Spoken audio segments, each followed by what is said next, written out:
Bom, o foco agora é a pesquisa autobiográfica, né?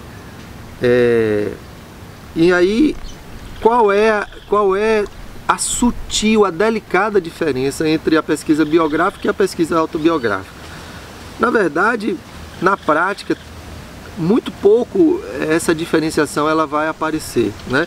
Eu diria que a pesquisa autobiográfica ela traz mais um acento nesse protagonismo, né, dos participantes, né? Eu não estou muito, como no caso da pesquisa biográfica, há muito um trazer a história daquele sujeito ou daquele sujeito, mas muito a partir de um contar geral, né? Na autobiográfica, não, o participante ele parece ser muito mais protagonista, ele fala muito mais dele, né? Ele traz muito mais o olhar dele, ele traz muito mais os sentidos que ele produz sobre ele, sobre o mundo, sobre o outro, né? Ele é muito mais protagonista e a questão do empoderamento no processo formador, transformativo do contar também, né? Então ele se reconhece, por exemplo, nas pesquisas autobiográficas é muito comum, né, os participantes reconhecerem transformações no próprio processo da pesquisa, né? Então há uma ênfase mais no acompanhar, por exemplo, né, o pesquisador ele acompanha muito mais, né, os participantes nesse processo de se contar, né? E um contar que a princípio não se sabe que está a contar. Então eu diria assim que a pesquisa autobiográfica ela é muito mais não diretiva, né? Ela se inicia muito mais de uma forma meio que, não diria, menos diretiva, menos consciente, né? Então agora você vai falar de si, né? Me conte a sua história de vida, né?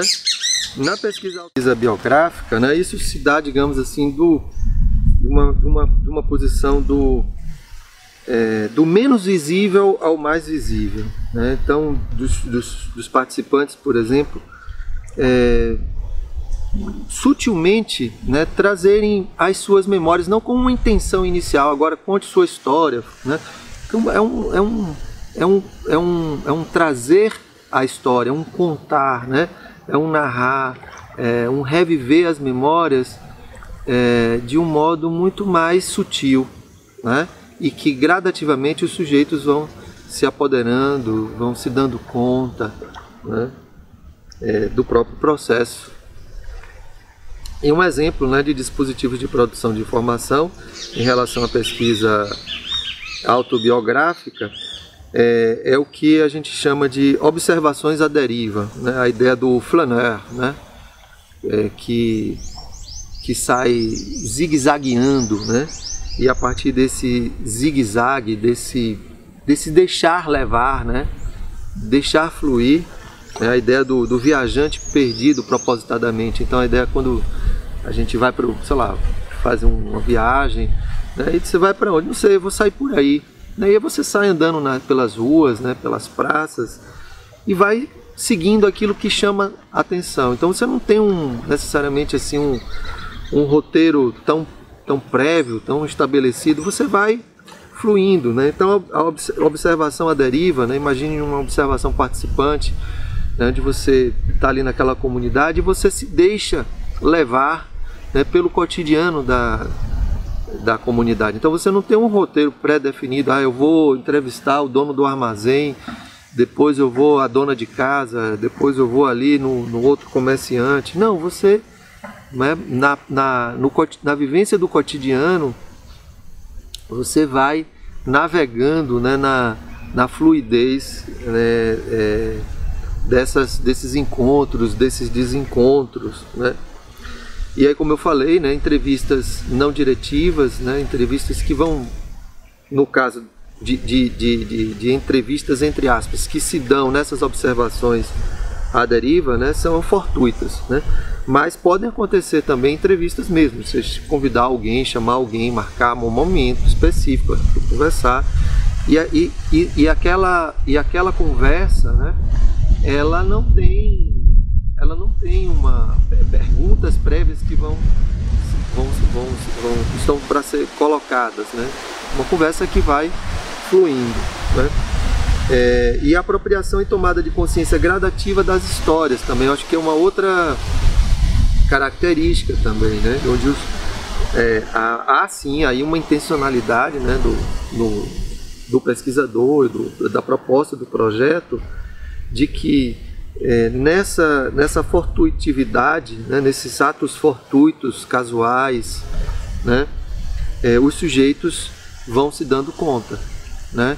Então, por exemplo, no espaço escolar, né, onde os sujeitos, os atores, alunos e professores, por exemplo, falam, né, trazem suas histórias, né, por exemplo, histórias de violência, né, de quanto eles se sentem inseguros na escola, cada um do seu jeito, né?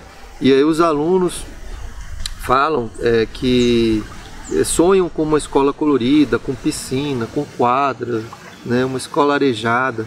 E os professores sonham, por exemplo, com uma escola com mais segurança, com mais grade, com câmera, com vigia na porta, né? E aí depois, por exemplo, essas expressões, né, elas são expostas à comunidade, né? Seja através de uma exposição, dos desenhos que eles fizeram, ou de gravações que foram feitas ao momento da apresentação, né? Tanto dessas memórias quanto também dessas projeções. E aí a comunidade se reapropria disso, né? Ela discute isso, ela se dá conta, eu não sabia que os alunos pensavam assim, eu não sabia que os professores pensavam assim, ou os professores, né, se dão conta desses contrastes, enfim. Então há uma apropriação e tomada de consciência gradativa das histórias. E pesquisa, história de vida, né, que há um acento aí na pluralidade das histórias, há um interesse de trazer à tona assim, as várias histórias, as várias perspectivas de história, né, mas ao mesmo tempo intuindo contar uma grande história, né? Então eu quero contar uma grande história, né? Eu quero falar, por exemplo, sobre o preconceito de gênero, o preconceito racial, né? E aí eu privilegio as histórias vividas, as histórias singulares, né? Então eu tanto estou interessado na pluralidade das histórias, nas várias histórias, inclusive não só de pessoas que vivenciaram, por exemplo, algum tipo de sofrimento, né, por conta do preconceito de gênero ou preconceito racial, mas de pessoas que não viveram esse sofrimento, né? E então interessa assim trazer assim, sabe a ideia do caleidoscópio, né? Então de cada reflexo, né, espelhado ali, produzir uma configuração, né? Então são pesquisas muito interessadas nisso, muito interessadas nesses vários olhares, valorizando as histórias do ponto de vista das singularidades dos indivíduos, mas ao mesmo tempo, né, também interessada em aprender essa configuração, né, nessa composição. Então a biografia polifônica, né, quer dizer, dos vários sentidos, né, dos vários olhares, a ideia dessa articulação do singular ao plural, mas do plural ao singular, quer dizer, tanto as histórias singulares possibilitam aprender essa configuração, né, lembrando aí a metáfora do caleidoscópio, como também dessa configuração eu poder entender essas singularidades. E aí, como um exemplo, né, dispositivo de produção da informação, a gente tem a colheita de múltiplos casos. Então a ideia de estudos de caso, então eu vou trazer vários casos, né, as histórias reconhecidas em grupos e histórias contadas em suas individualidades e coletividades, né? Então, por exemplo, em um grupo onde cada um traga suas histórias e o grupo se dá conta dessas histórias individualizadas e reconhece uma história maior a partir daí. Então, por exemplo, estou trabalhando com mulheres negras, mas que não se reconhecem, né? Nas suas tradições, né? E nas suas identidades étnicas, mas a partir do momento em que essas mulheres contam as suas histórias, trazem suas histórias, ou histórias de suas avós, de suas mães, né? Enfim, esse coletivo se reconhece a partir de suas singularidades, né? E aí é isso, né? O ver, o ouvir, o sentir, o ler as histórias de reconhecimentos, né?